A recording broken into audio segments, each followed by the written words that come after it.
to assassinate Mr. Mandela and President de Klerk. These people see themselves at the moment as freedom fighters. They see their cause as justified, and they see it as absolutely necessary to act in a military way. So I think they must be very, very dangerous, coupled with the fact that they are so heavily armed. The Soviet Foreign Minister Edward Shevardnadze has proposed the withdrawal of all foreign troops from Germany after reunification. Mr. Shevardnadze told other ministers meeting in Berlin that all Allied forces should leave within 6 months of the country being reunited.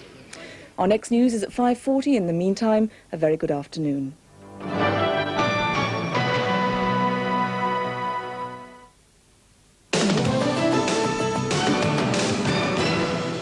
Good afternoon. 70 people travelling from Spain to the northeast escaped unhurt early today before their coach caught fire after being hit by a car.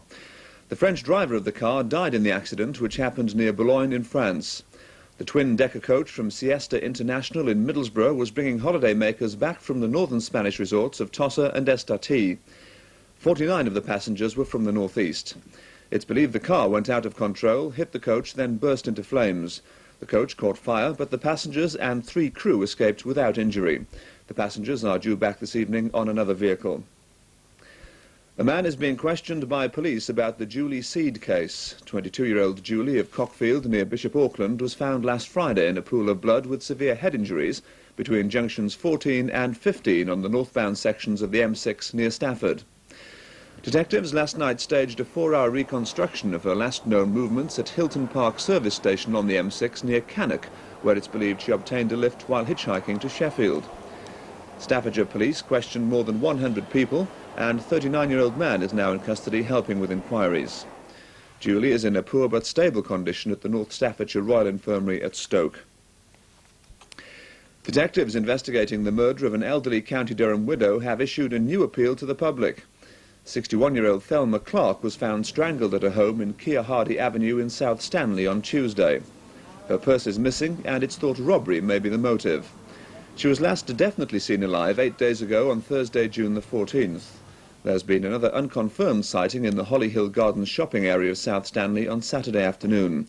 As she's thought to have been dead for up to 5 days, it could be one of the last times she was seen alive. A 16-year-old youth accused of murdering a Sunderland schoolboy today made a desperate plea for his young girlfriend to prove his innocence. The teenager is charged with killing 14-year-old Simon Martin, whose battered body was found in a derelict house in Roker Terrace in Sunderland last month. Reporting restrictions were lifted at Sunderland magistrates. Defence solicitor Cecil Emerson said his client had been to the derelict house but was there with a girlfriend and had nothing to do with the savage killing. The girlfriend involved has been interviewed by police but has so far denied being with the accused. Mr. Emerson appealed to her through the media to start telling the truth so his client would be proved innocent. Northumberland County Council fears that Druridge Bay may still be earmarked for a nuclear power station. It was thought that the controversial scheme had been dropped following a government review of the nuclear programme. But there have been reports in London that the beauty spot is still on a power station list. The Council has written to the Department of Energy in a bid to end the uncertainty.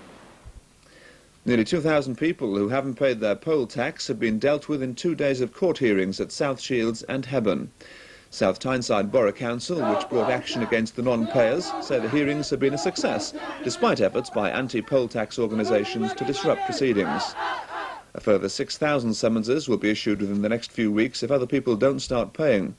But a council spokesman said that with 91% of the borough's population already paying the tax, they hope that this week's action will persuade the rest to start making their payments. A 5-year programme to halt the dramatic decline in Newcastle's crumbling highways network was published today. In a major transport policy document to be submitted to the Transport Secretary Cecil Parkinson, the City Council says Newcastle's roads are among the worst in the country and it'll cost £154 million to put right all the problems. The Council is proposing that £5 million a year is allocated to major reconstruction programmes over the next 5 years to tackle the worst of the problems. Unless more money is spent, the Council warns that some main traffic routes will fail completely and will have to be rebuilt at even greater cost. That's the news. Now the weather, and scattered showers at first this evening, then becoming mainly dry overnight in fresh westerly winds and temperatures about 9 Celsius, 48 Fahrenheit. That's it. I'll see you for Northern Life at 6 o'clock.